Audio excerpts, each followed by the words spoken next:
अज्ञानतिमिरान्धस्य ज्ञानाञ्जनशलाकया चक्षुरुन्मीलितं येन तस्मै श्रीगुरुवे नमः। नमो महावदन्याय कृष्ण प्रेम प्रदायते कृष्णाय कृष्ण चैतन्य नामने गौरतुषे नमः।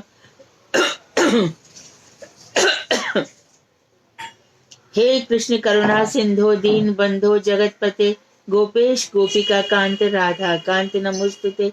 तप्त कांचन गौरांगी राधे वृंदावनेश्वरी वृषभानुसुते देवी प्रणमामि हरिप्रिय। तवैवास्मि ना जीवामि त्वया बिना इति विज्ञाय राधिके नये मां चरणान्तिके। गुरवे गौरचंद्राय राधिकाय तदालय कृष्णाय कृष्ण भक्ताय तद्भक्ताय नमो नमः। वाञ्छाकल्पतरुश्च कृपा सिन्धुभ्येव च पतितानां पावनेभ्यो वैष्णवेभ्यो नमो नमः। भक्त्या विहीना अपराधलक्षैक्षिप्ताशकामादितरङ्गमध्ये कृपामयि त्वां शरणं प्रपन्ना वृन्दे नमस्ते चरणारविन्दं। हरे कृष्ण कृष्ण कृष्ण हरे हरे हरे राम राम राम हरे हरे। मैं सर्वप्रथम ग्रंथराज जयवधन तदीय रचिता सच्चिदानंद श्री भक्ति विनोद ठाकुर के श्री चरण कमलों में असंख्य कोटि दंडवत प्रणाम कर उनकी अहेतु की कृपा की भिक्षा करती हूँ। मैं गुरु पाद्म पद्म परमाराध्य तम नित्य लीला प्रविष्ट ओम विष्णुपाद अष्टोत्तर शत श्रीमद भक्ति वेदांत श्री नारायण गोसाई महाराज के असंख्य के चरण कमलों में असंख्य कोटि दंडवत प्रणाम कर उनकी कृपा की वांछा करती हूँ। मैं नित्य प्रविष्ट ओम विष्णुपाद अष्टोत्तर शत श्रीमद भक्ति वेदांत श्री वामन गोसाई महाराज के श्री चरण कमलों में असंख्य कोटि दंडवत प्रणाम कर उनकी अहेतु की कृपा की वांछा करती हूँ। मैं उपस्थित श्रोता मंडली वैष्णवियों को यथा योग्य वंदन अभिनंदन दंडवत प्रणाम करती हूँ। तो हमारा विषय चल रहा है जीव और भगवान। तो कल तक हमने पढ़ा कि भगवान और जीव में भेद भी है और अभेद भी है। भेद और अभेद दोनों का मुख्य कारण था चित्त तत्व। चित्त तत्व से भेद भी है अभेद भी।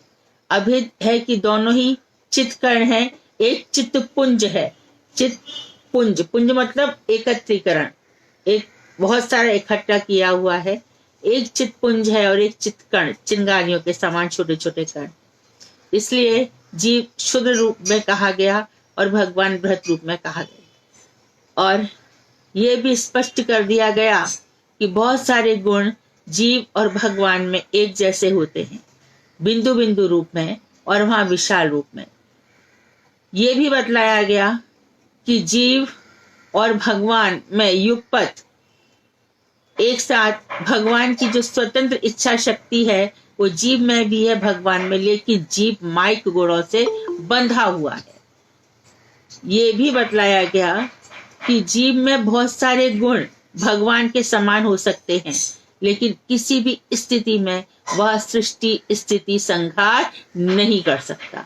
जीव संसार की रचना नहीं कर सकता वो। और फिर हमने उसके लिए कई बात बताई कि जिस तरह से बहुत से लोग नए बच्चे पैदा कर पाते और बहुत सारे सेल्स लोगों के शरीर में होते हैं, लेकिन उपजाऊ जो प्रजनन क्षमता है वो इतनी नहीं होती। इसमें साइंस बहुत प्रयास कर रहा है, कोशिशें भी कर रहा है, लेकिन जब नहीं होते तो नहीं होते। अर्थात कोई भी प्रकार से जीव की सृष्टि नहीं की जा सकती। वो अलग चीज है कि भगवान की कृपा, किसी ने गिरिराज जी की परिक्रमा कर दी अथवा किसी वैष्णव ने आशीर्वाद दे दिया, पॉसिबिलिटीज बहुत हो जाती हैं, जीवन में बदलाव आ जाते हैं, लेकिन जीव की सृष्टि करने की क्षमता नहीं है। तो मैं थोड़े प्रश्न पूछती रहूंगी आपसे, थोड़ा सा विषय आगे बढ़ाते हैं। तो उन्होंने ये भी कहा कि कोई भी नित्य भेद काल्पनिक नहीं है। तो जो हम भेद बता रहे इसको इमेजिनेशन मत समझो, ये नित्य सिद्ध है।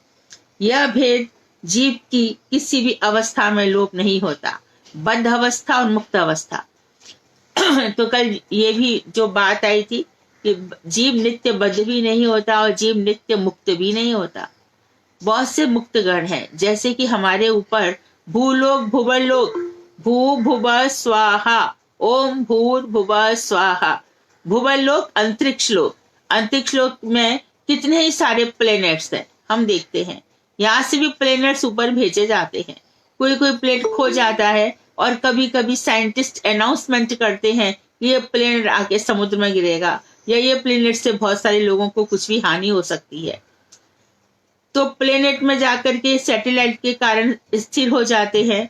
वहां पर काफी ढूंढा ढाड़ी होती है कि कौन सा प्लेनेट क्या काम कर रहा है, लेकिन बहुत पता लगाना मुश्किल होता है। सूर्य की भी स्थिति ऐसी है कि सूर्य भगवान सामने चलते हैं और जो उनके सारथी हैं अरुण, वो सूर्य के मुख की तरफ करके चलते हैं। वो किस तरह से रथ आगे बढ़ाते हैं वो अरुण ही जाने, पर भगवान के विधान ऐसे ही हैं। तो ये जो भेद है ये काल्पनिक नहीं है। तो कोई भी जीव बताया गया कि नित्यबद्ध नहीं है। नित्य मुक्त में भी बताए गए थे एग्जाम्पल विश्वामित्र, सौबरी ऋषि वगैरह के।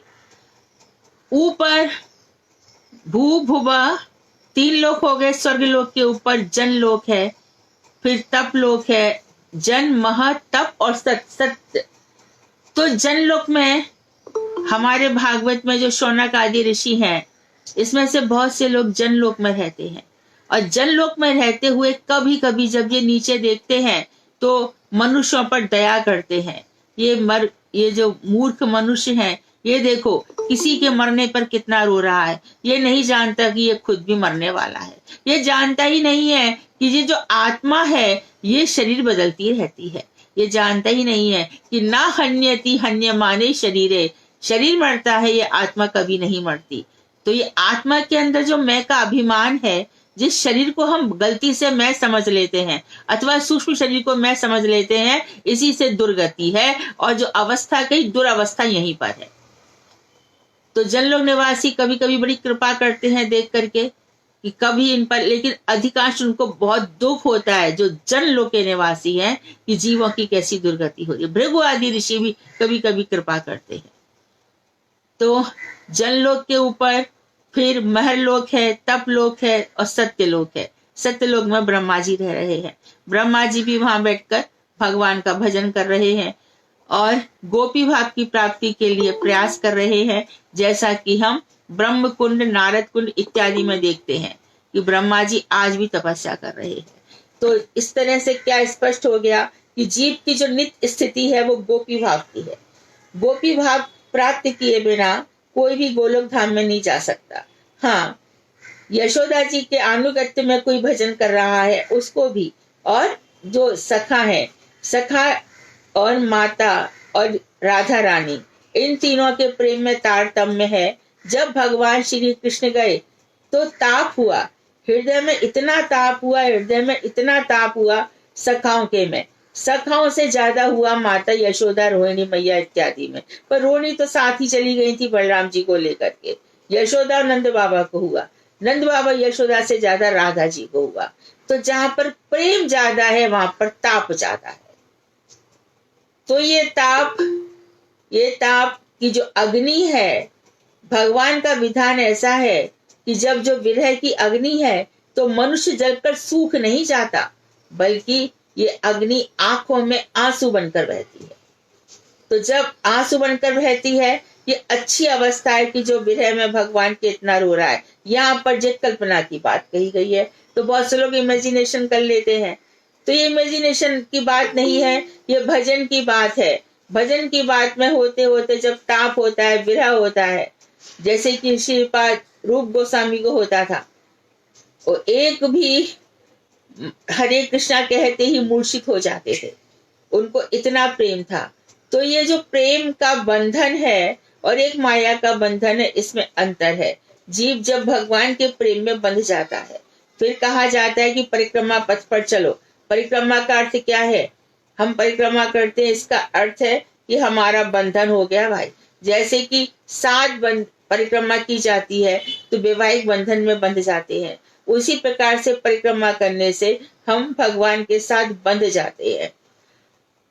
भगवान भी वहीं पर जीव को संभालते हैं या जीव अपने आप को समर्पण कर देता है। उसी के लिए द्रौपदी का उदाहरण दिया जाता है कि जब तक वो अपने दुपट्टे का आंचल अपने दांत के नीचे पकड़े रही तब तक भगवान नहीं आए। जब उन्होंने कहा होगी जो देखा जाएगा, तब भगवान दौड़े चले आए। तो इसका तात्पर्य हुआ कि यदि सब कुछ छोड़ दिया जाए, फिर गीता में खुद भी बोले अनन्यास चिंतयन्तो माम ये जना पर्युपासते तेषां नित्याभियुक्तानां योगक्षेमं वहाम्यहम्। जो अनन्य मेरे अलावा कुछ और सोचता ही नहीं। तो देखिए जीवन में आते आते समझते समझते तो 30, 35, 40, 50 वर्ष तो ऐसे ही निकल जाते हैं, और बाकी जो भविष्य के हमारे पास 20, 25 वर्ष रहे हैं, तो हम ये क्यों नहीं सोच पाते कि अब तक का जीवन तो भगवान ने चलाया, आगे वो ही चलाएंगे।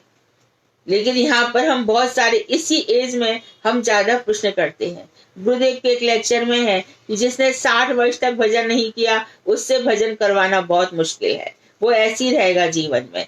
तो भगवान की बहुत बड़ी कृपा है कि हम श्रीपाद नारायण गोसाई महाराज के वचन ऐसे सुनते रहते हैं। श्रीपाद वामन गोसाई महाराज के विषय में भी पत्रिका आ गई है, सबने अपने अपने ग्रुप पर डाउनलोड की होगी। उनका भी जीवन चरित्र ऐसा ही था, अमर्त्य जीवन था।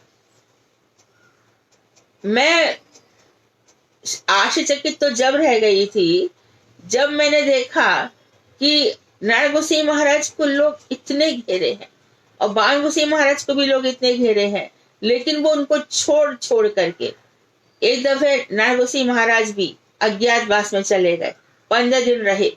मैंने उनको देखा, इतना उनके चेहरे पे गुलाबीपन आ गया, होठ एकदम लाल हो गए। मैं कहा गुरुदेव ऐसे आप कहाँ चले गए थे? तो उन्होंने एक दृष्टि से देखा। मैंने कहा आप अज्ञातवास में गोपी भाव से उपासना कर रहे थे। गुरुजी कुछ बोले नहीं, शांत रहे। मैंने बाण गोसाई महाराज को भी देखा जयपुर में ताल कटोरा में। उनके जो शिष्य लोग थे कि महाराज को कोई लोग तंग ना करें तो बाहर दरवाजा बंद करके निकल जाते थे और वो अंदर भजन किया करते थे। हम शिष्य रास्ते में मिल गए, हम उनके साथ आ गए, देखा कि बंद हैं या खुले हैं, वो नित्य मुक्त अवस्था में है, वो नित्य मुक्त अवस्था में बैठे हैं। जय हो भाई। फिर मैं उनसे मिलने सेवड़ी फुल्ली गई। अब दिसंबर में गुरुजी तो बाहर रहते थे और मेरी छुट्टियां रहती थी। अब मैं जो गुरुजी के दर्शन किए बिना कैसे रहूं, मुझे लगता था मैं जी ही नहीं पाऊंगी। तो मैं कहा कि अच्छा चलो फिर बाण गोसाई महाराज के पास ही चलते हैं। वहां पर वो एकांत में ज्यादा भीड़ भाड़ से दूर, मेरे ख्याल से 10-15 शिष्य उनके रहे होंगे, वहां पर आराम से बैठे थे और भजन करते थे। तो मुझे ऐसा लगता है कि जिस एक व्यक्ति है संसार में जो नेतागिरी करता है, अभिनेतागिरी करता है, उसको आदत पड़ जाती है कि बहुत सारी भीड़ हो, लेकिन महाप्रभु जो महाभागवत लोग होते हैं ये किस तरह से छोड़ देते हैं सब अपने भजन के लिए। तो एक बार सेवड़ी फुल्ली में, यही विंटर का सीजन था दिसंबर का, और बाण गोसाई महाराज रजाई उड़ के सोए थे। मैं पहुंची थी करीब 8, 8:30 बज रहे होंगे। तो उनको शिष्य ने जगाया, गुरुदेव उठिए, मधुदी आई है, गुरुदेव उठिए। तो वो कैसे तैसे करके उठे, उठ करके उन्होंने वो टेबल पर अपना हाथ रखा। तो अभी वो सोए थे तो बहुत बड़ा मोटा स्वेटर नहीं पहनाया था, तो हाथ रखा। तो बड़े अच्छे से बंगाली भाषा में बोले, तुम हाथ रख के देखो, हमको कपड़ा नहीं पहनाता है। तो इतना अच्छा लग रहा था। ये वो महाभागवत हैं जो दिन रात चिंतन में रहते हैं। आप अपना वीडियो ऑफ कर लीजिए प्लीज, वीडियो ऑफ कीजिए। तो दिन रात वहां चिंतन में रहते हैं और इतना चिंतन है कि जब शिष्य लोग रिकॉर्ड करते हैं तो उनको पूछा, जरा बताइए ना गुरुदेव क्या कह रहे थे। तो बाण गोसाई महाराज के विषय में बताया कि इनकी लीला क्या बताएं। आज ये कह रहे थे कि मैं मणिकर्णिका घाट पे जा रहा हूँ, वहां बहुत बरसात हो रही थी। अब ये सोए हैं, कल से 3 दिन हो गए, उनको थोड़ी सी सर्दी लगी है। तो उनको कैसे पता चला कि नवद्वीप में बरसात हो रही है? और मैं गुरुदेव और प्रभुपाद जी को तो मैंने छाता दे दिया, मेरे पास छाता नहीं है। तो ये कल्पना नहीं है भाई, ये सेवा है, सेवा की परिपाटी है, बहुत ऊंचा ले जाती है हमें।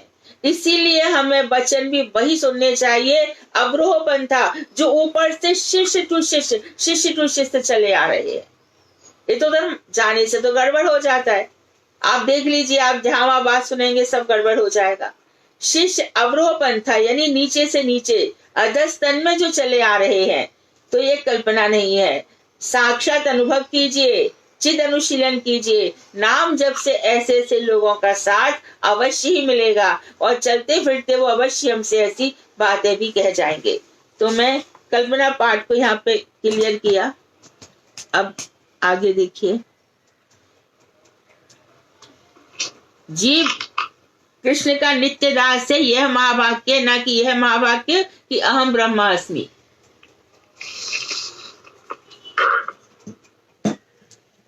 ब्रजनाथ,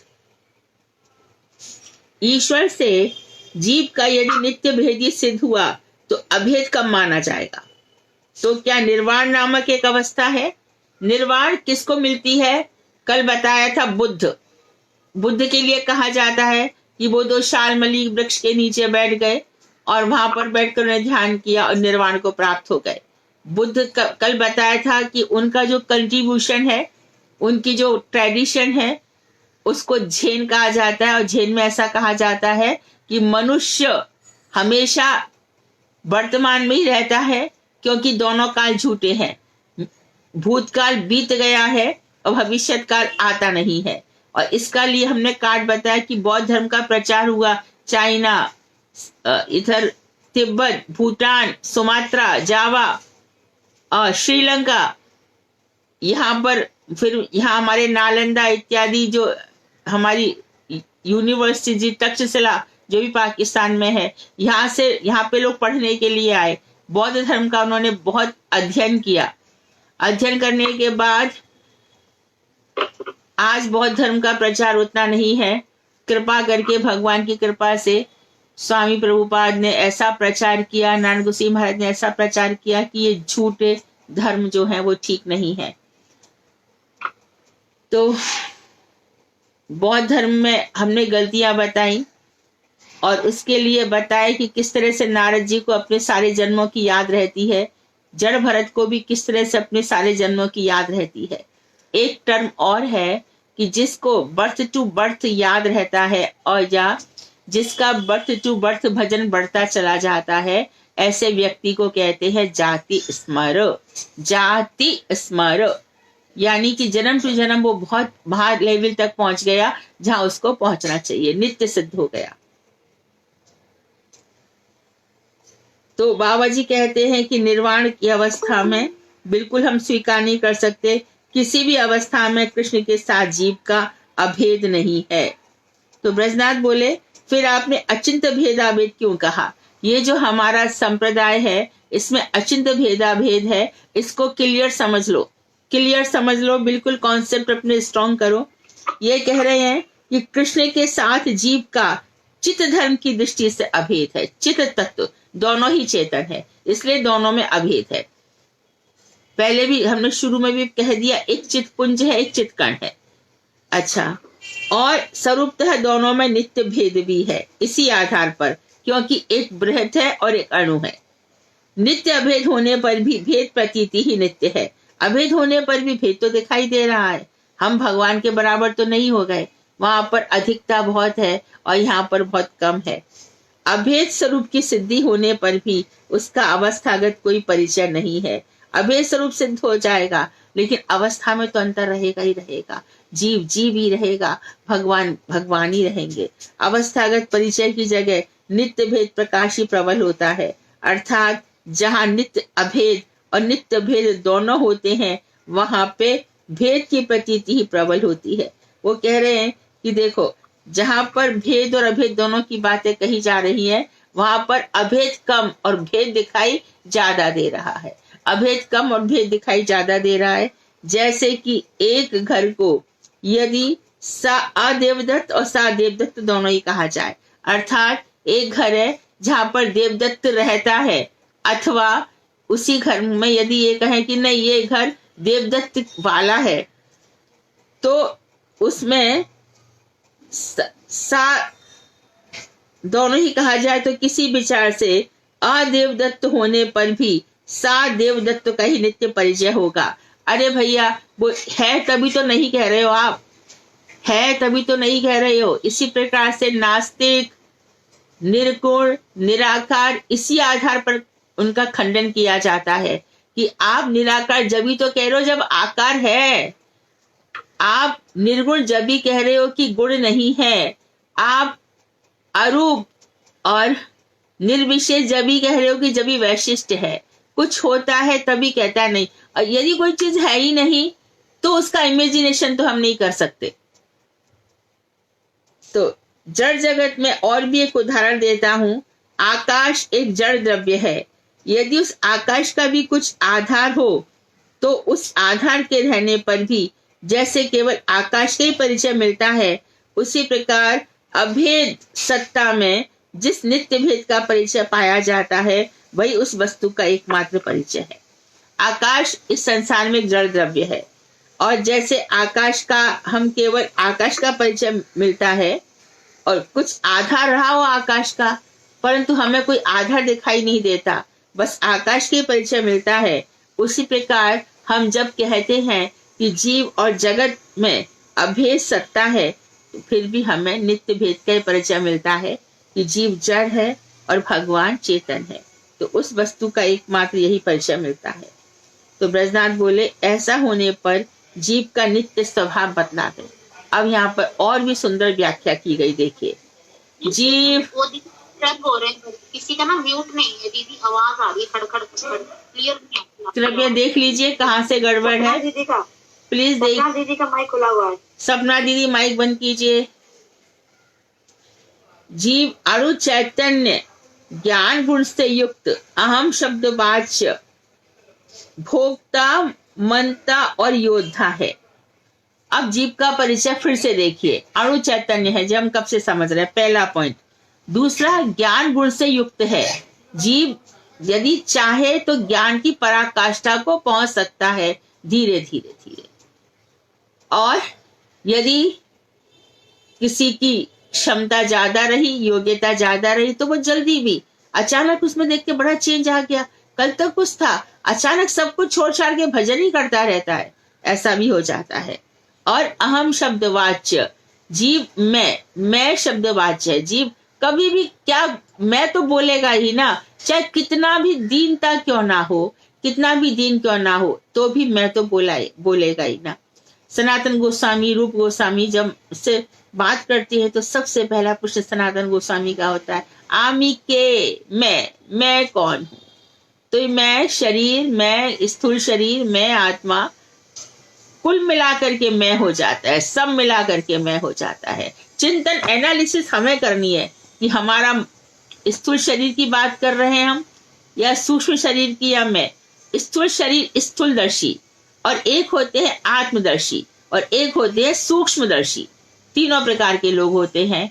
स्थूलदर्शी वाले कहेंगे मेरा विवाह कब होगा, मेरा बेटा बेटी कब होगा, मेरा बंगला कब बनेगा, मेरी गाड़ी कब आएगी, मेरा, ये स्थूलदर्शी है सारे की सारे।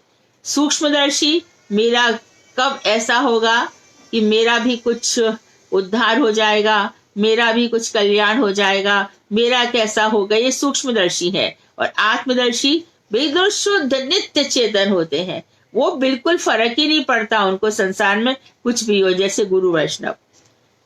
तो उन्होंने बताया कि कुल मिलाकर के स्थूल शरीर, सूक्ष्म शरीर और आत्मा तीनों मिलकर के अहम शब्द वाच्य है। भोगता है जीव को जो कुछ भी भगवान ने विधान कर रखा है, सुख दुख का भोगता है। मनता, विचार विमर्श करने वाला है, और बोधा है, जानने वाला है। बोधा मीन्स जानने वाला। तो जीव का एक नित्य स्वरूप है, जीव का एक नित्य स्वरूप है। वह नित्य स्वरूप अत्यंत सूक्ष्म होता है। जिस प्रकार स्थूल शरीर में हाथ, पैर, नाक और आंख आदि अंग सुंदर रूप से अपने अपने स्थानों पर रखे होकर एक सुंदर शरीर को, रूप को प्रकाशित करते हैं, उसी प्रकार से चित्त रूप कर्णमय शरीर में, यानी कि सूक्ष्म शरीर में जो चित्त रूप है, उस चित्त कर्णमय अंग प्रत्यंग से गठित सर्वांग सुंदर एक चित्तकर्ण स्वरूप प्रकाशित है। यहाँ सूक्ष्म शरीर की बात नहीं कर रहे हैं, जो मैं ये कहती हूँ कि नित्य मंजरी स्वरूप में जीव है, नित्य मंजरी। तो वो भी कह रहे हैं कि देखो सर्वांग सुंदर शरीर में एक चित्तकर्ण स्वरूप प्रकाशित है। एक चित्तकर्ण, जैसे बाहर हमारा सुंदर शरीर है, उसी प्रकार से एक चित्तकर्ण अंग प्रत्यंगों से गठित, उसको वहां भी एक सुंदर शरीर गढ़ दिया गया है। सर्वांग सुंदर एक चित्त स्वरूप प्रकाशित है, यही जीव का नित्य स्वरूप है।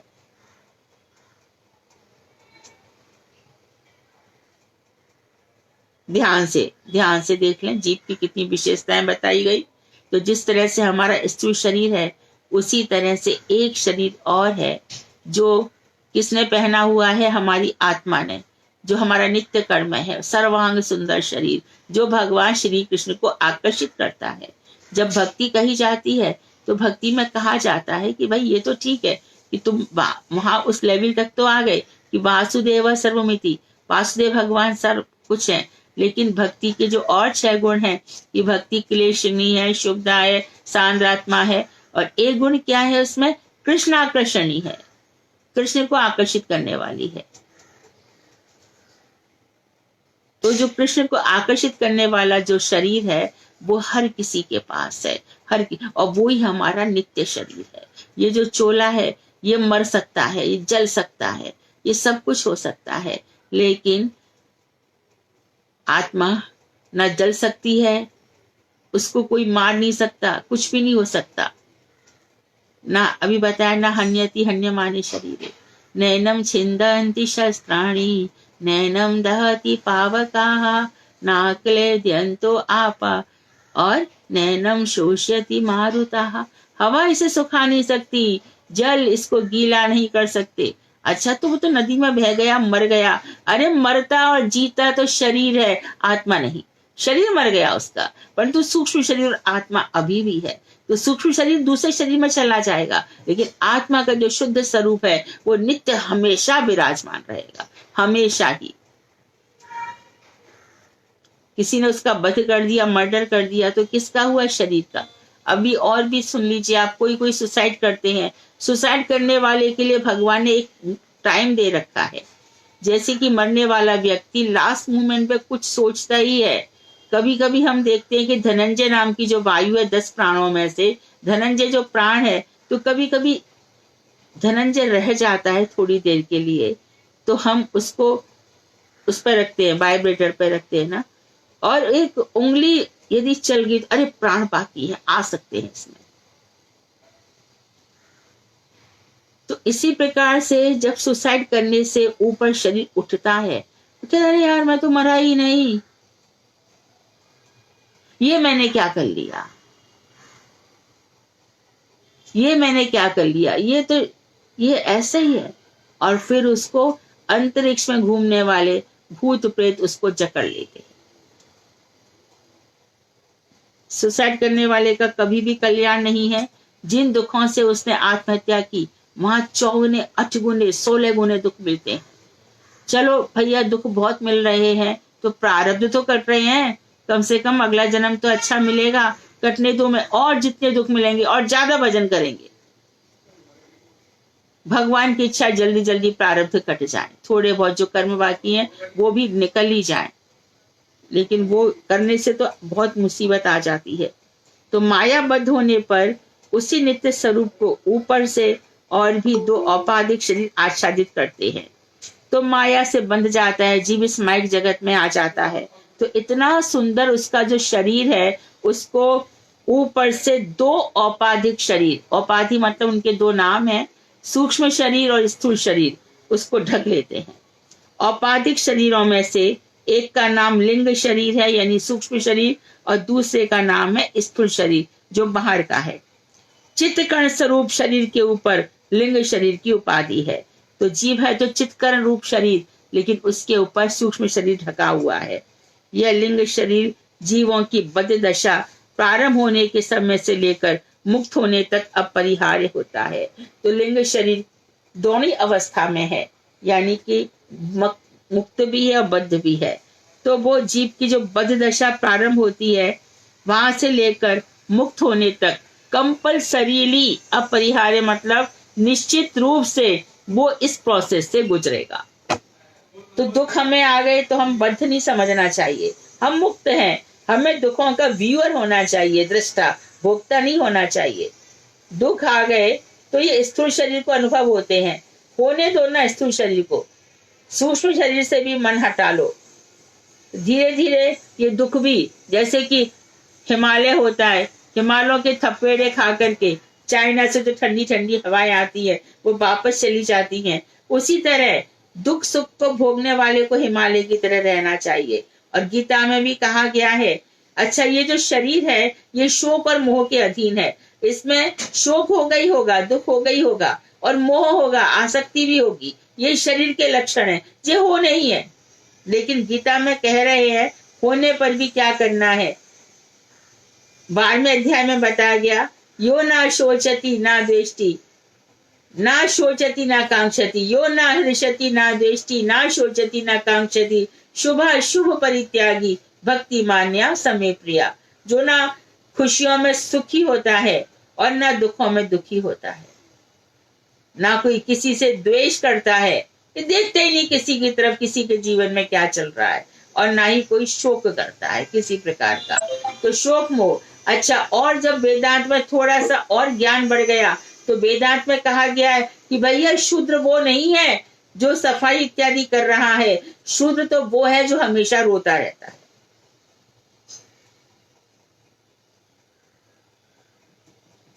तो जो हमेशा रोता रहता है उसको शूद्र कहा। और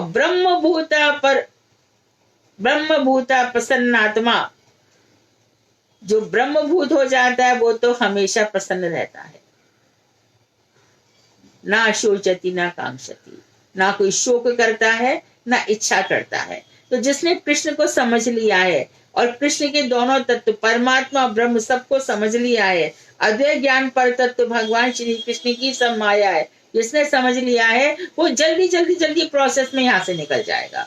अर्थात ये शरीर इसलिए मिला है, ये वाला जन्म, कि उनको समझना है और समझ करके जो कुछ भी सामने आ रहा है उसको लेके निकल जाएंगे। आखिर कितना जी लेंगे, कितना जी लेंगे, तो समय नहीं है अपने पास, उतना भजन करना होगा। तो चित्तकर्ण स्वरूप शरीर के ऊपर लिंग शरीर की उपाधि है। ये लिंग शरीर जीव की बद्ध दशा प्रारंभ होने के समय से लेकर मुक्त होने तक कंपल्सरीली भोगना पड़ेगा। जन्मांतर के समय स्थूल शरीर का परिवर्तन होता है, और बता दिया कि जब दूसरा जन्म होगा तब स्थूल शरीर का परिवर्तन होगा, परंतु लिंग शरीर का परिवर्तन नहीं होता, क्योंकि इंसान मन को लेकर ही चलता है। यही लिंग शरीर हमें बार बार जन्म दिलवा देता है। जब ये लिंग शरीर भी, हमारी इच्छाएं सब खत्म हो जाती हैं, तब हम नित्य शरीर को प्राप्त हो जाते हैं। जन्मांतर के समय स्थूल शरीर बदलता है, लिंग शरीर का परिवर्तन नहीं होता। लिंग शरीर एक स्थूल शरीर को छोड़ते समय उस शरीर की समस्त कर्म वासनाओं को साथ लेकर दूसरे शरीर में प्रवेश करता है। समस्त कर्म वासनाओं को साथ लेकर के दूसरे शरीर में जाता है। कर्म पीछा नहीं छोड़ते, इसे कर्म करो ही मत, कोई कर्म मत करो, ना तो श्राद्ध, ना तो किसी पे दया, ना तो किसी पे ये। हमारी दया अमंदो दया होनी चाहिए, इतनी अमंद मतलब इतनी ज्यादा दया होना चाहिए मानो हमने किसी को ठुटुरते देखा ठंड से। अभी वो कितना जेन्युइन है हम नहीं जानते, क्योंकि लोग तो काफी कंबल इत्यादि बांटते हैं, फिर भी हमको लगता है तो हम जाकर के भगवान श्री कृष्ण से कहेंगे आपका एक जीव ही है, मैं इस जीव में आपका दर्शन कर रही हूँ या कर रहा हूँ, तो वो लेकर के कंबल लेकर के हे कृष्ण हरे कृष्ण लेकर के उसको ढक देगा। निश्चित रूप से यदि उसको जेन्युइन है तब तो वो कंबल को लेकर चला जाएगा, और मानो इसकी इकट्ठा करने की आदत है तो इकट्ठा करने की आदत छूट जाएगी। बेटा आपने बोला ये चलो बेटा, आवाज ना करें। हरे कृष्णा बोलना दीदी प्लीज म्यूट कर लीजिए। ऐसे चलो आप देखिएगा तो बेटा, देखिएगा बेटा, हम बाद में बात करते हैं, अभी प्लीज बात मत कीजिए। अभी बात मत कीजिए, हम बाद में बात करते हैं। वैदिक पंचाग्नि विद्या के द्वारा जीव देहांतर और अवस्थांतर सिद्ध होता है। तो वैदिक पंचाग्नि क्या है? वेदों में जो बताई गई है पंचाग्नि, ये कोई विद्या है जिसमें गार्हपत्य अग्नि और दक्षिणात्य अग्नि इस प्रकार की पंचाग्नि है। तो इसके द्वारा जीव क्या करता है? देहांतर दूसरे शरीर को और अवस्थांतर दूसरी अवस्था को अर्थात बद्ध और मुक्त अवस्था को सिद्ध होता है। छांदों में उपनिषद और ब्रह्म सूत्र में ये 5 अग्नि है। ये एक तो है चिताग्नि, चिता में जल जाता है। वृष्टि अग्नि, बारिश ऊपर से जब अग्नि बरसती है प्रलय। भोजन अग्नि और रेतो हवनाग्नि, ये 5 पंचाग्नि की प्रणाली का वर्णन किया गया है। पिछले जन्मों के संस्कार के अनुसार नए शरीर को प्राप्त हुए जीव का स्वभाव बनता है। स्वभाव जीव का किससे बना? पिछले जन्मों के जो संस्कार हैं। स्वभाव किससे बना है? पिछले जन्मों के संस्कार से। तो देखो, बच्चा होता है, थाली में 4-5 चीजें रखी जाती हैं। बच्चे से कहा जाता है उठाओ, तो कभी चाकू भी उठा सकता है, कभी रुपया पैसा भी उठा सकता है, और कभी भागवत गीता की पोथी भी उठा सकता है। तो ये जो संस्कार बन रहे हैं कई जन्मों से बन रहे हैं भाई। कई जन्मों में ऐसे काम करते आ रहा है। इसलिए कोई व्यक्ति ये कहता है ना कि मेरे मन में ये आ रही है, तो कोश है ना 5, अन्नमय, मनोमय, प्राणमय, विज्ञानमय, आनंदमय। तो तेरे मन में आ रही है तो भैया तेरा मन कितने जन्मों से ऐसा बना है। मेरा मन तो फॉलो करेगा गुरु वैष्णवों को। तेरे मन से मेरा क्या लेना देना है? मेरा मन तो ऐसा कर रहा है, चाहे तेरा मन भाड़ में, हमको क्या करना है? हम तो गुरु वैष्णवों को फॉलो करेंगे। आज मेरे मन की हो जाए तो बोले नहीं, मैं क्यों अपना सम्यक कर्म बनाऊं? तो स्वभाव बन जाता है भाई हम सबका।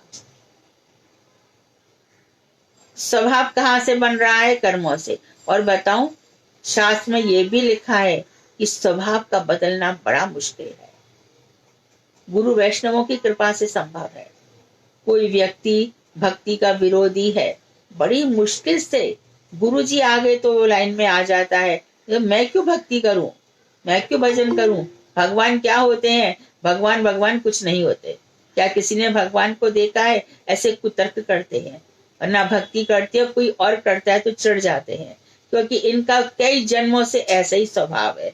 ये पैराग्राफ बहुत इंपॉर्टेंट है। इसके प्रश्न सब तैयार करके रखेंगे नेक्स्ट क्लास में, मंडे में, क्योंकि इसमें प्रश्नों की एकदम परंपरा है, काफी प्रश्न है। ये पूरा जीव को स्पष्ट कर रहा है। तो स्वभाव बनता है, उस स्वभाव के अनुसार जीव को वर्ण प्राप्त होता है। वर्ण मतलब जैसा उसका स्वभाव होता है, यानी कि वो शांत चित्त होता है, ज्ञानी होता है तो ब्राह्मण बनकर आता है, और बिजनेस में कैलकुलेशन बहुत करता है तो बनिया बनकर आ जाता है। देश की रक्षा करनी होती है क्षत्रिय बनता है, और उसको सफाई और ये सेवाएं करनी होती है तो शूद्र बनकर आता है। तो वर्णाश्रम में प्रवेश कर फिर पुनः कर्म करने लगता है, और मृत्यु होने पर फिर जैसा उसका वैसी गति होती है। इसलिए जीव की गति, सदगति होना बहुत मुश्किल है। तो फिर गरुड़ पुराण रख दिया गया ऐसे लोगों के लिए कि भैया तू बेटा बेटी पैदा कर और तेरा बेटा कुछ कर देगा, तेरे को कुछ हो जाएगा, ये सब। तो ऐसा नहीं कहते हैं कि ये करने से जीव ऊपर के धाम में चला जाएगा, मृत्यु लोक को पार हो जाएगा। तो ऐसे लोग जिनका स्वभाव नहीं बदलता, ये लोग मृत्यु लोक में ही घूमते रहते हैं। इनके लिए ऊपर की कोई व्यवस्था नहीं है। ये जिएंगे मरेंगे, जिएंगे मरेंगे। बृहदारण्यक उपनिषद में ये भी लिखा है। और कोई कोई तो इतना ज्यादा पाप कर लेता है कि मच्छर बन जाता है, और मच्छर बनने के बाद मच्छरों का असंख्य मच्छर है, कोई गिन ही नहीं सकता, करोड़ों लाखों अरबों मच्छर है। एक ही जगह पर जरा सी असावधानी हो जाए तो कहां पर मच्छर आकर इकट्ठे हो जाते हैं। ये जीव की तीसरी दशा है, जीव की तीसरी दशा है ये। एक तो मृत्यु दशा हो गई, एक नित्य लोक की दशा हो गई, और ये तीसरी दशा है। मच्छर जन्मता है मरता है, जन्मता है मरता है, अभी जन्मा अभी मरा, अभी जन्मा अभी मरा, और मच्छर योनि में एक दफे जीव चला गया तो उद्धार का चांस नहीं है। और मृत्यु लोक में 84 लाख योनियों में भटक रहा है। इतनी ज्यादा माया, कितना दुख है इस संसार में। किसी को कैंसर हो रहा है, किसी को क्या, इतने सारे कष्ट हैं, परंतु फिर भी भजन नहीं करते। देखो, अरे अभी तो थोड़े बहुत कष्ट हैं, कर्म मत करो। फिर से कहा है कि देखो पुनः कर्म करता है, कर्म में बड़ी रुचि है उसकी, और फिर से उसी गति को प्राप्त होता है। तो नित्य स्वरूप का पहला आवरण लिंग शरीर है और दूसरा स्थूल शरीर है। ब्रजनाथ बोले नित्य शरीर और लिंग शरीर में क्या अंतर है। नित्य शरीर तो वो जो बताया था चित्कर्ण वाला शरीर, चित्कर्ण में निर्दोष और अहम पदार्थ का यथार्थ वाच्य वस्तु है। चित्कर्ण में निर्दोष और अहम पदार्थ मैं कौन हूं, यदि हमारे अंदर नित्य शरीर में आ जाएगा तो मैं कृष्ण का नित्य दास या दासी हूं। मैं राधा जी जो सेवा दासी है उनके अनुगत में मैं कृष्ण की सेवा करना चाहती हूँ, राधा जी की सेवा करना चाहती हूँ। राधा कृष्ण को जो अलग करेगा वो असुर है। हमारी उपासना जो मंत्र है हरे कृष्ण हरे राधा जी कृष्ण, हरे राम राधा रमण जी, हमारी उपासना युगल उपासना है। और फिर भी कोई कहता है कि राधे राधे किया करो, तो इसलिए कहते हैं क्योंकि राधा जी के पास श्री कृष्ण राधा नाम सुनते ही धावती धावती नाम सुनते ही कृष्ण दौड़ पड़ते हैं, राधा जी के पास आ जाते हैं। तो इसलिए इस संदर्भ में ये बात कही गई है। तो राधा जी का ध्यान करेंगे तो कृष्ण खुद चले आएंगे। राधे राधे राधे बोलो चले आएंगे बिहारी, इस तरह से। तो भगवान श्री कृष्ण राधा जी के साथ हैं। लेकिन ये जो चीज है गुरु जी गलत कहते हैं। ये जो दोहा है कि राधा तू बड़ भागनी कौन तपस्या कीन, तीन लोक तारन तरन सो तेरे आधीन। राधा तूने कौन सी तपस्या की? तो कृष्ण कहते हैं कि राधा तपस्या क्यों करेंगी, राधा जी को क्या है, राधा जी तो शाश्वत है, भगवान श्री कृष्ण की अधिष्ठात्री देवी है, उनको क्या, उन्होंने तपस्या नहीं की। कृष्ण गुरु जी कभी कभी इतने राधा भाव में डूबे रहते थे, तपस्या करेंगे तो कृष्ण करेंगे, राधा जी क्यों करेंगे। तो गुरु जी को ये दोहा बिल्कुल पसंद नहीं था। और कृष्ण की जो बंसुरी है, एरी बांस की बांसुरिया तेने कौन कौन तप की नौरी। तो ये कृष्ण की वंशी है।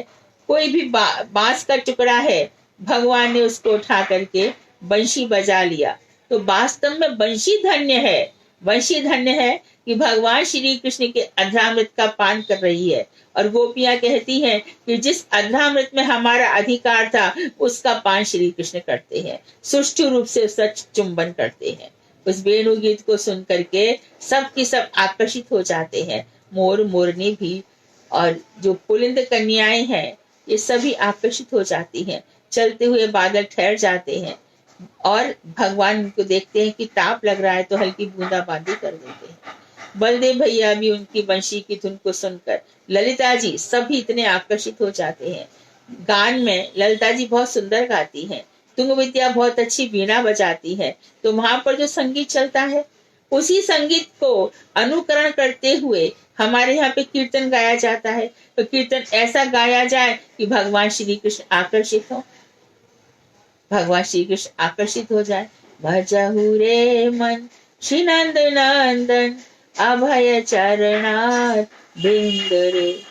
तो फिर गीत सुनो, इससे क्या होगा कि जितना भी दुख कष्ट ताप है दूर हो जाएगा। स्तुति स्तवन गाओ, भगवान के सामने बैठ जाओ, भगवान को सुनाओ। देखो तुम्हारे ठाकुर जी कितने खुश, बड़े खुश होते हैं, स्तुतियों से भगवान प्रसन्न होते हैं। इसलिए हमारे रूप गोस्वामी सनातन गोस्वामी ने कितनी स्तुति बनाई, नरोत्तम ठाकुर भक्ति ठाकुर ने कितने सारे पद लिखे, उनको गाओ, भगवान के सामने बैठ कर गाओ। खाली मत बैठो, कर्म मत करो, कर्म से गति बिगड़ जाएगी। तो ये सब बताया। अब नित्य शरीर में चित्कर्ण में निर्दोष अहम पदार्थ का यथार्थवाच्य वस्तु है। लिंग शरीर जड़ संबंध से पैदा होता है, यानी संसार से, माइक जगत से। जो नित्य चिन्मय कण जब यहाँ पर आ जाता है तो यहाँ पर सब कुछ देखता है, तो उससे लिंग शरीर पैदा हो जाता है।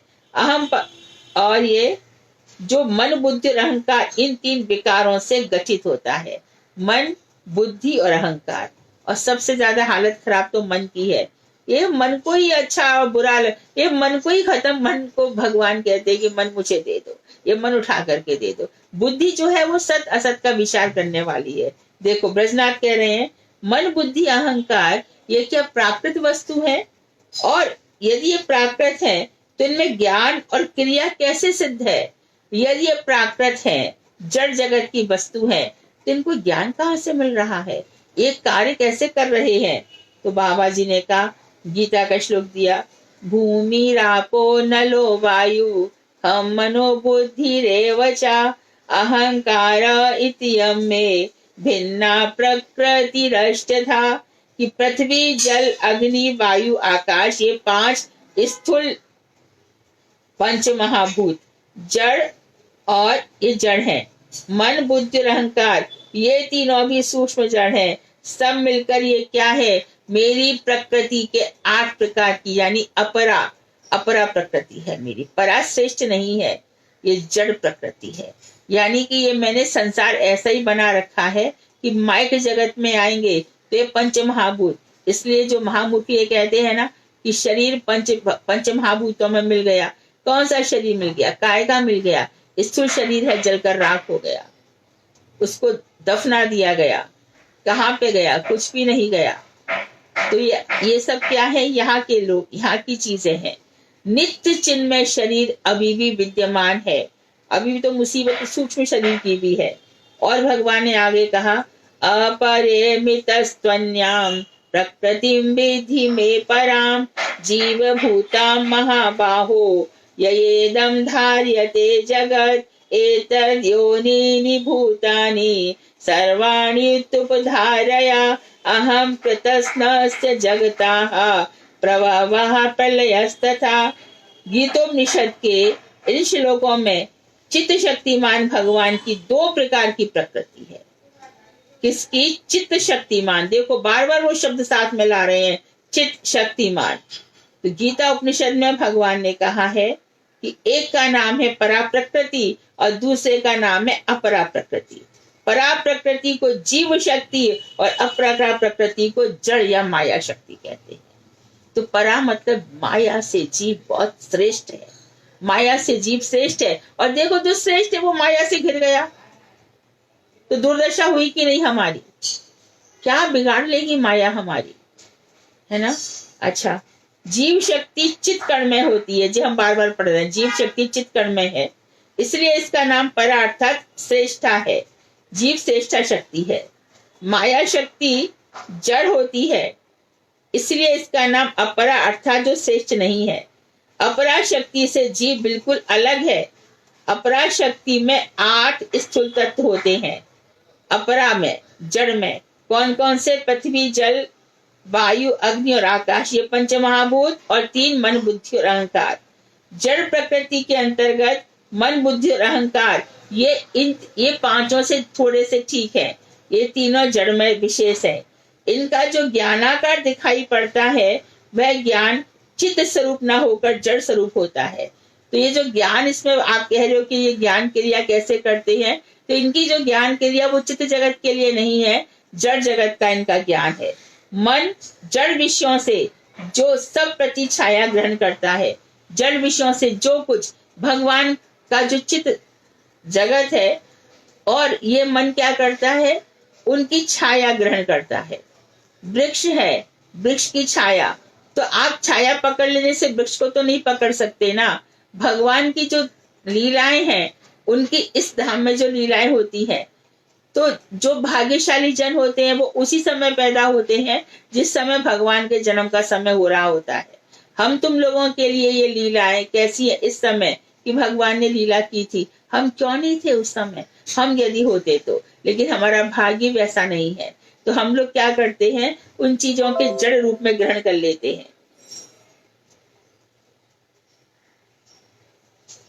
तो ये तीनों जड़ द्रव्य विशेष हैं। इनका जो ज्ञानाकार दिखाई पड़ता है वह ज्ञान चित्त स्वरूप न होकर जड़ स्वरूप है। मन जड़ विषय से सब प्रतीक्षाएं ग्रहण करता है, उसके ऊपर यह ज्ञान कांड रूप एक व्यापार स्थापन करता है।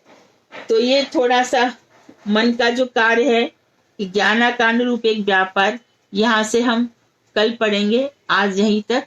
वांछा कल्पतरु वैश्य कृपा सिंधु बेवचा पतितानां पावनेभ्यो वैष्णवेभ्यो नमो नमः। तो आज हमने जो कुछ पढ़ा है, हमने पढ़ा है नित्य शरीर, हमने पढ़ा है कि किस तरह से जड़ में आबद्ध हो जाता है और सूक्ष्म शरीर। इसके प्रश्न तैयार होकर के बैठेंगे। सोमवार को हम पहले प्रश्न पूछेंगे, उसके बाद उत्तर होंगे। और इस बार हम रविवार को उपदेशामृत की क्लास भी होगी 3 बजे ही। तो सभी लोग तैयार रहें। हम 5 या 6 श्लोक पढ़ चुके हैं, 4 या 5 श्लोक बाकी है, मैं देख लेती हूँ। और काफी लोग पेज पे जा रहे हैं। डॉक्टर मधु खंडेलवाल भागवताचार्य, वहां पर उपदेशामृत की क्लासेस हैं। जिन्होंने नहीं सुनी है वो सुने, अच्छी क्लास है। भगवान की कृपा से, भगवान की कृपा से कुछ अच्छा बोला है, काम की चीजें हैं। तो जो लोग नहीं सुन पाए हैं वो सुन सकते हैं, 1-1, 2-2 करके। तो वांछा कल्पतरु वैश्य कृपा सिंधु बेवचा पतितानां पावनेभ्यो वैष्णवेभ्यो नमो नमः। यस, आज की क्लास तो बहुत ही अच्छी है। हमारे स्वरूप बताया गया सब जीवों का, किस तरह से मन बना है। ये सब प्रश्न बहुत इंपॉर्टेंट हैं। सभी लोग प्रश्न तैयार करके रहेंगे। हरे कृष्ण दीदी। हाँ बोलो। हाँ दीदी, जब जीव तटस्थ पर था तो वहां पे जो उसने इच्छा करी, वो इच्छा कहाँ से करी? मतलब वो जीव आत्मा है, तो वो, पर उसके पास मन तो था नहीं उस समय, क्योंकि वो फिर उस इच्छा तो वो मन से करेगा। और अगर उसके मन पास का मतलब सर्वांग सुंदर शरीर यहाँ पे बताया है। चित्त कर्ण में होने पर भी उसको इच्छा शक्ति भगवान ने दे रखी है। सर्वांग सुंदर शरीर उसको मिलेगा। और भगवान ने जो 8 गुण दिए, तो उसमें भगवान ने साफ कह दिया है कि अपनी इच्छा वो कर सकता है, स्वतंत्र है वो। स्वतंत्र इच्छा इन दोनों पर ही तो भगवान और जीव मिल रहे हैं। तो दीदी, ये जो सर्वांग सुंदर शरीर है, इसमें लिंग शरीर नहीं होगा? मतलब इसमें मन, बुद्धि, अहंकार नहीं, वो सब नहीं। जो मन होगा तो इच्छा जो होगी वो तो मन पर ही होगी डेफिनेटली। पर भगवान ने दिया ही है उसको ऐसा सोचने के लिए अवसर दिया है। तो मतलब हम इस बात को डिनाई नहीं कर सकते कि उसकी स्वतंत्र इच्छा शक्ति नहीं है। ये तो साफ लिखा है और सभी शास्त्रों में लिखा है कि जीव को भगवान ने स्वतंत्र इच्छा शक्ति दी है। तो मतलब जब हम तटस्थ होते हैं तो हमारा सर्वांग सुंदर शरीर होता है उस समय, जब हम तटस्थ पर होते हैं। सर्वांग सुंदर शरीर उसको प्राप्त हो सकता है, अभी प्राप्त हुआ नहीं है, उसको अनुभूतियां नहीं है। अच्छा। चित्त कर्णमय, उस चित्त कर्णमय को सर्वांग सुंदर शरीर उसका गचित हो जाता है, हो जाता है। तभी तो मंजरी स्वरूप अपना पता चलता है। अभी जब रस विचार आएगा तो बताएंगे ना कि मंजरी स्वरूप कैसे प्राप्त हो जाता है। तो दीदी, मेरा क्वेश्चन ये था कि जब हम तटस्थ पर होते हैं तब हम किस अवस्था में होते हैं? चित्त कर्ण में सर्वांग सुंदर शरीर को भूल करके हम माया जगत में आते हैं। उस समय हमारा सर्वांग सुंदर शरीर होगा जैव धर्म के अनुसार। अच्छा, ठीक। हाँ हरे कृष्णा देवी। हाँ जी। दीदी, मुझे वो पेज नंबर कौन सा है अभी? पेज नंबर, हाँ दीदी, कौन सा पेज नंबर है? तुम लोगों के में कौन सा है जरा देखो तो। पेज नंबर 277 है दीदी। हाँ 277 278 राइट। 15वां अध्याय है ना? हाँ 15वां अध्याय। दीदी, मुझे पूछना था कि कायिक माइक और भौतिक जो होता है, ये कायिक और थोड़ा सा आवाज नहीं आ रही मालिनी जी, आवाज नहीं आ रही। विद्या ना है दीदी मेरे। कोई और सुन पा रहा है? हरे कृष्णा। हाँ बोलिए। सुनाई दे? हाँ बोलिए तो देखते हैं। जब थे तो नहीं आ रहा है। नहीं सुनाई आ रहा।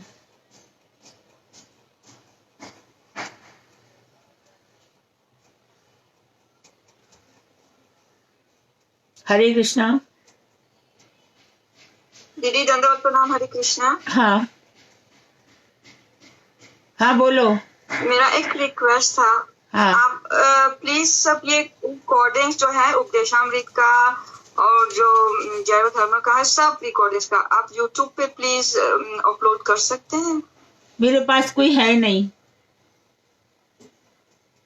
जितना भी मेरे को हो रहा है अच्छा। तो भी मुझे टाइम निकाल निकाल करके वो करती है, उसके पास टाइम की प्रॉब्लम आ रही है। सुझाव तो कई लोगों ने दिया कि ये सब यूट्यूब पे अपलोड कर दिया जाए। I think it will take time, upload करने में टाइम लगता है, पर कोई मुझे मिल नहीं रहा है। और गहना भी काफी रिकॉर्डिंग वगैरह कर लेती तो गहना भी कितना करेगी, इसलिए मैं गहना से रिक्वेस्ट नहीं करती। हरे कृष्णा। दंडवत दीदी, हाँ। मैं किसी और को बोलती हूँ। हाँ किसी देखो और ये, से मैं हाँ यदि ये हो जाए तो तुम कर दो। विशाखा, हाँ विशाखा के पास बहुत अच्छी टीम है, विशाखा करवा सकती है। हाँ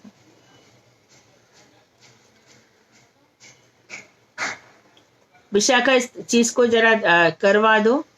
तो पहले भी 2-3 लोगों ने कहा कि यूट्यूब पे करवा दो, यदि हो जाए तो बहुत अच्छा है। हाँ और दीदी पूछो। आज करती हूँ। हाँ हाँ हाँ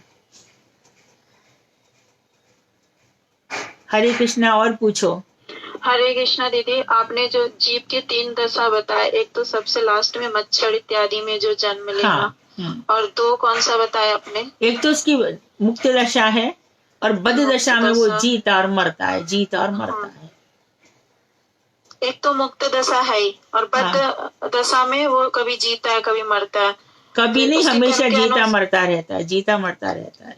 अच्छा, और फिर उससे भी ज्यादा होता है तब वो मच्छर योनि वगैरह हाँ जब सबसे। बहुत ही पाप कर्म कर लेता है तो भगवान ऐसी योनि में डालते हैं कि लाखों वर्षों तक उसका उद्धार नहीं है।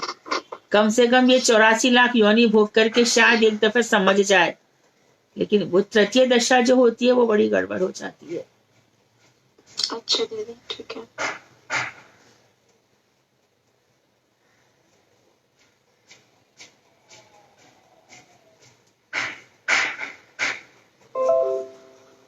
आज तो जितना भी पढ़ा है हमने खाली अपने विषय में पढ़ा है कि जीवों की क्या हालत होती है।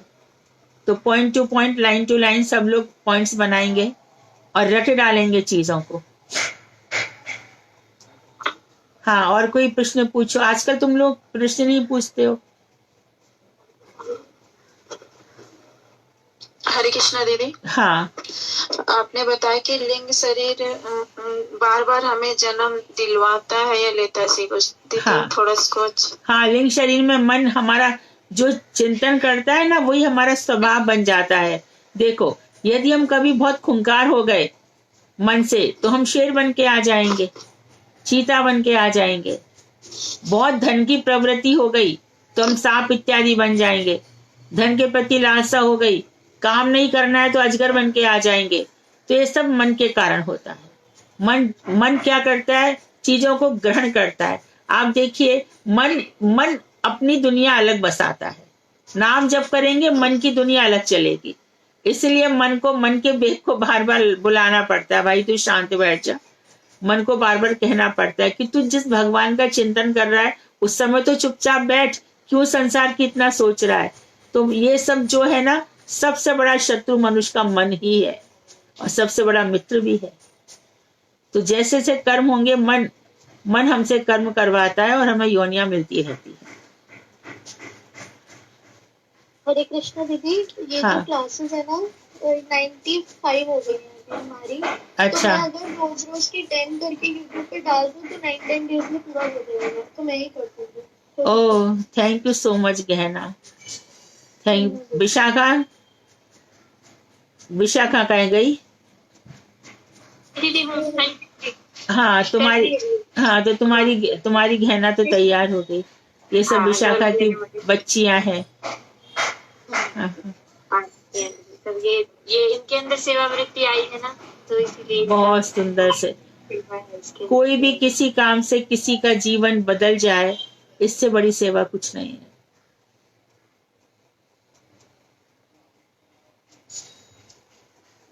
बड़ी बुरी स्थिति है मनुष्य की, और इतना घोर कलयुग आएगा कि इसमें जन्म तो लेना ही नहीं है, कैसे भी करके यहाँ से पार हो जाओ। बहुत बड़ा कलयुग आने वाला है। हरे कृष्णा दीदी, मैं एक चीज पूछ सकती हूँ क्या? ये विशाखा दीदी वो है क्या जो यहाँ ग्रेटर नोएडा में रहती है, वही वाली विशाखा दीदी है? विशाखा बोलो। हाँ जी दीदी, ग्रेटर नोएडा वाली। अच्छा ठीक है, हरे कृष्णा दीदी। हरे कृष्णा। हरे कृष्णा दीदी। हाँ प्रणाम दीदी। जैसे आपने बताया ना कि जो भगवान है वो पूर्ण है और हम उनके अंश हैं, तो जो क्वालिटीज उनमें है वही हम में है, लेकिन वो बद्धावस्था में है हम, तो वो ढकी भी हुई। बिल्कुल ठीक है, परंतु जैसे जैसे हम मतलब 50 गुण भगवान के हम में बिंदु बिंदु मात्रा में है। बिंदु बिंदु मात्रा में। हम्म, और ये जैसे अभी तो हमारे जो गुण है वो भी ढके हुए हैं, लेकिन जब हम गुरुदेव के सानिध्य में भजन करते हैं तो वो धीरे धीरे प्रकाशित होते हैं। हाँ बिल्कुल। हमारे जो काम, क्रोध, लोभ, मोह, अहंकार है वो धीरे धीरे विकार हमारे जाएंगे। हाँ तुरंत भी जा सकते हैं, अभी भी जा सकते हैं, एक क्षण में भी जा सकते हैं। जब ये जैसे समझ में आपने आ जाएगा बताया कि ये मन के ही दोष हैं और कुछ भी नहीं है इनमें, हटाओ इनको, तो हट जाएंगे।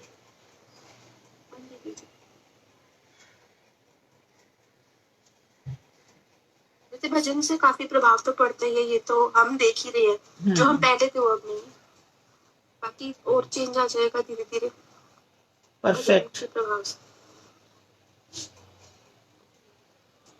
दीदी हरे कृष्णा, आपने अभी बताया कि कलयुग में बहुत बुरा हाल होने वाला है। हाँ तो लेकिन ये तो महाप्रभु जी का युग है और गोल्डन एज है, तो ये कैसे हो सकता है? देखो अभी अभी भी क्या हाल हो रहा है, देखो ना, महाप्रभु जी को गए हुए 500 550 वर्ष हुए हैं और अभी देखो कैसी स्थिति है।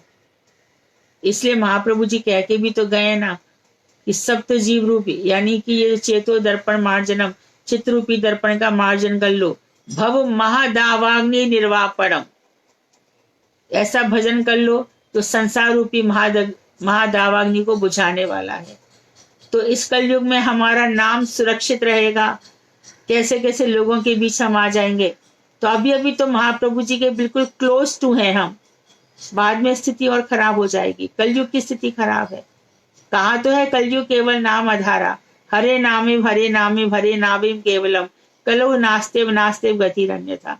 ऐसा भी कहा गया है, और ऐसा भी कहा गया है कि कभी भी जन्म लूं तो आपका नाम ना छूटे। लेकिन फिर भी होशियारी इसी में है कि जितनी जल्दी हो अपना फटाफट यहाँ से निकल लो। जैसे बताते हमें कई जन्म लेने पड़ेंगे या एक जन्म में ही हो जाएगा? नहीं, बारे में ये धीरे धीरे धीरे, जब तक हम अपने शुद्ध भाव को प्राप्त नहीं होंगे तब तक तो जन्म लेना ही पड़ेगा। नित्य चिन्मय शरीर की अनुभूति नहीं होगी तब तक लेना पड़ेगा। जैसे कि आप बताते हो कि जो हमारा स्वरूप है वो प्रकाशित नहीं होगा, मतलब हमारी सेवा क्या है भगवान के नाम में? हाँ वो प्रकाशित हो जाएगी भजन करते करते। कौन सी मंजरी है, क्या सिद्ध स्वरूप है हमारा। जब तक स्वरूप सिद्ध नहीं हो जाता तब तक का ही खेल है सब। जब स्वरूप सिद्ध हो जाएगा तो हमारी मुक्ति, मतलब तो भगवान बस के धाम में। तब तुम कहाँ पहुंच जाओगी, मैं तुमको ढूंढती रह जाऊंगी। हम तो आपके बीच ही रहेंगे, आपके साथ साथ ही रहेंगे हम। सब साथ साथ यहाँ से साथ साथ हम चले। आपको नहीं छोड़ेंगे दीदी। यहाँ से सब हम शिक्षा आपसे ही लेंगे, अब कैसे सेवा करें वो सब भी तो आप ही सिखाओगे। अभी ये रस विचार आएगा ना तो उसमें वो सब बताया जाएगा। तो भगवान करे हम सारे के सारे लोग साथ ही चलें गुरु जी के पीछे पीछे। बड़ा अच्छा रास्ता है वो, बड़ा प्यारा रास्ता है।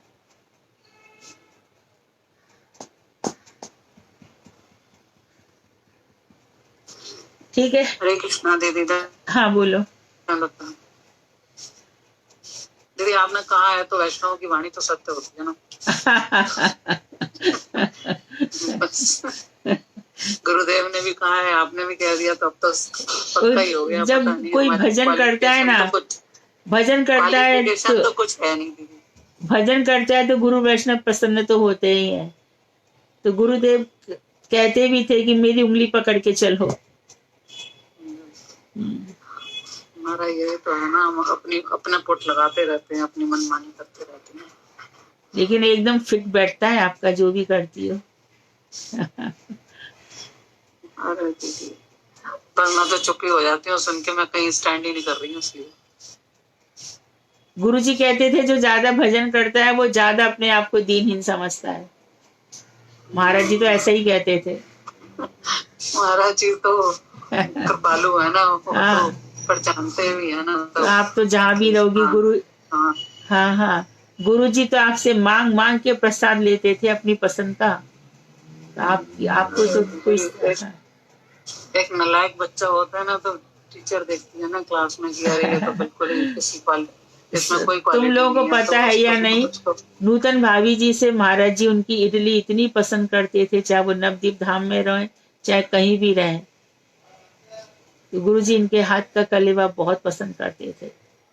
तो सोचो इनके हृदय में कितना रस होगा, कितना स्वादिष्ट भोजन बनाती है जो गुरु जी को पसंद आता है।